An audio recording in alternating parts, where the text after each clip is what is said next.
നിലവിൽ 82 രൂപയ്ക്ക് നമ്മുടെ രാജ്യത്ത് ഫ്യൂൽ ലഭ്യമാകാൻ പോകുന്നു. E85 ഫ്യൂലാണ് നമ്മുടെ രാജ്യത്ത് ലഭ്യമാകാൻ പോകുന്നത്. തീർച്ചയായിട്ടും ഇത് നിങ്ങളുടെ വാഹനത്തിൽ അടിച്ചുപയോഗിക്കാൻ പറ്റുന്ന ഒരു ഫ്യൂലാണോ?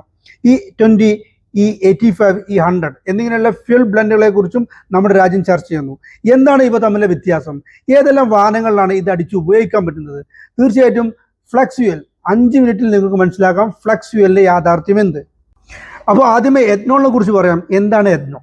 തീർച്ചയായും കരിമ്പ്, ചോളം, ധാന്യങ്ങൾ തുടങ്ങിയ കാർഷിക വിളകളിൽ നിന്നും നിർമ്മിച്ചെടുക്കുന്ന ഒരു ബയോഫ്യൂൽ, അതായത് ആൽക്കഹോൾ കണ്ടന്റ് ഉള്ള ഒരു ബയോഫ്യൂലാണ് എഥനോൾ. തീർച്ചയായിട്ടും ഇത് നമ്മുടെ ഫ്യൂലുമായി ബ്ലെൻഡ് ചെയ്യുന്നതുകൊണ്ടാണ് ഇതിനെ ബ്ലെൻഡഡ് മെക്കാനിസത്തിലൂടെ E20, E85, E100 എന്നൊക്കെ പറയുന്ന പേരുകളിൽ നമ്മൾ വിളിച്ചു കാണുന്നത്.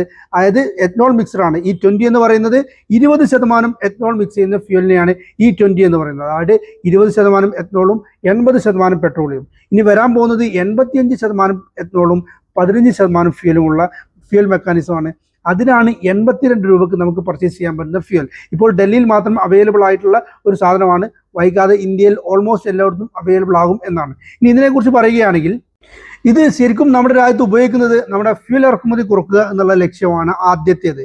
രണ്ടാമത് തീർച്ചയായിട്ടും ഇതിനകത്ത് കാർബൺ എമിഷൻ, പെട്രോളിയത്തിൽ നിന്നും ഉണ്ടാകുന്ന കാർബൺ എമിഷനെ കുറക്കാനും ഈ ബ്ലെൻഡിങ് കൊണ്ട് സഹായകരമാകുന്നു.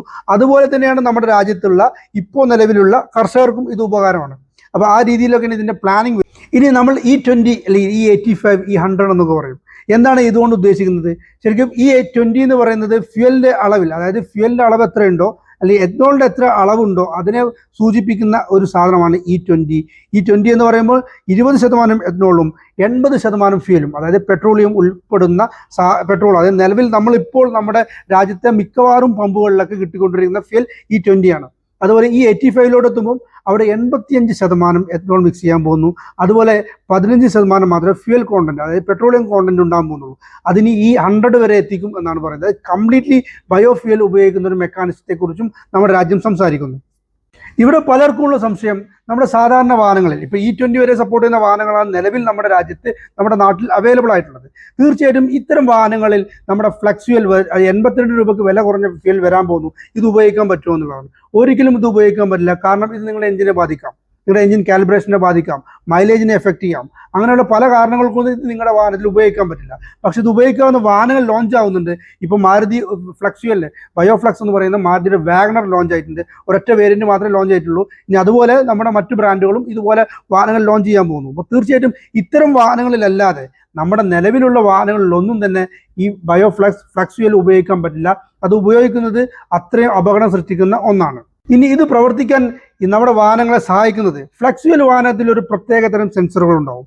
ഈ സെൻസറുകൾ നമ്മുടെ ടാങ്കിലെ എഥനോൾ മിക്സിനെ എത്ര അളവിലുണ്ടെന്ന് പ്രത്യേകം മനസ്സിലാക്കി അതനുസരിച്ച് പ്രവർത്തിക്കുന്ന വാഹനങ്ങളായിരിക്കും.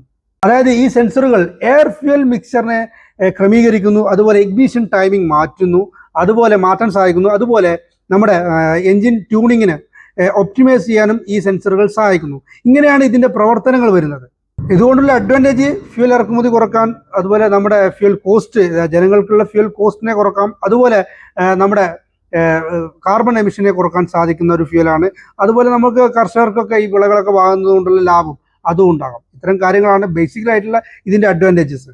മാത്രമല്ല ഈ പെട്രോളിൻ്റെ അത്ര എനർജി ഡെൻസിറ്റി ഇല്ലാത്തൊരു ഫ്യൂലാണ് എഥനോൾ.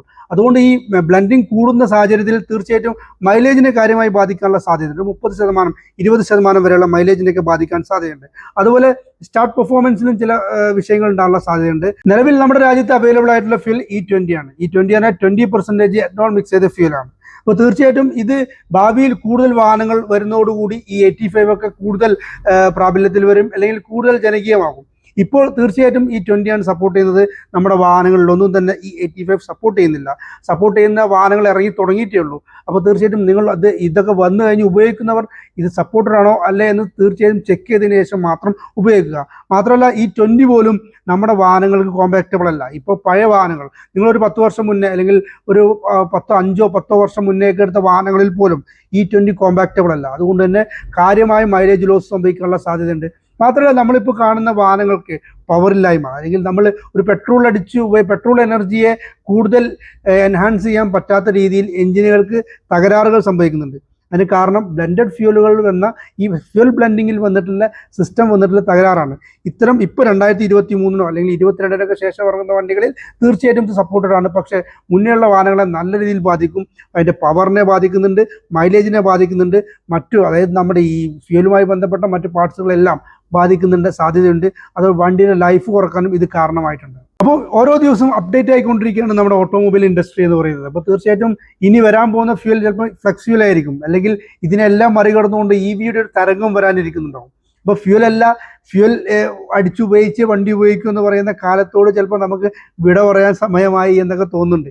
തീർച്ചയായിട്ടും നമ്മുടെ ഇനി വരാൻ മിനിസ്റ്ററൊക്കെ പറയുന്ന കണക്ക്, നിതിൻ ഗഡ്കരി മിനിസ്റ്ററൊക്കെ പറയുന്ന കണക്ക് പ്രകാരം അദ്ദേഹം പറയുന്നത് അടുത്ത 27-28 കൂടിയൊക്കെ ഏകദേശം ഒരു 5000-ൽ കൂടുതൽ ഇന്ത്യൻ ഓയിൽ അല്ലെങ്കിൽ HP സ്റ്റേഷൻസിലെല്ലാം തന്നെ ബ്ലെൻഡഡ് ഫ്യൂലുകൾ നിറക്കും എന്നാണ്. അപ്പോൾ തീർച്ചയായിട്ടും നമ്മുടെ കാര്യങ്ങൾ അങ്ങനെയാണ് പോയിക്കൊണ്ടിരിക്കുന്നത്. വീഡിയോ ഉപകാരപ്പെട്ടു എന്ന് വിചാരിക്കുന്നു. അപ്പോൾ ഫോളോ ചെയ്യാൻ മറക്കണ്ട. Thank you.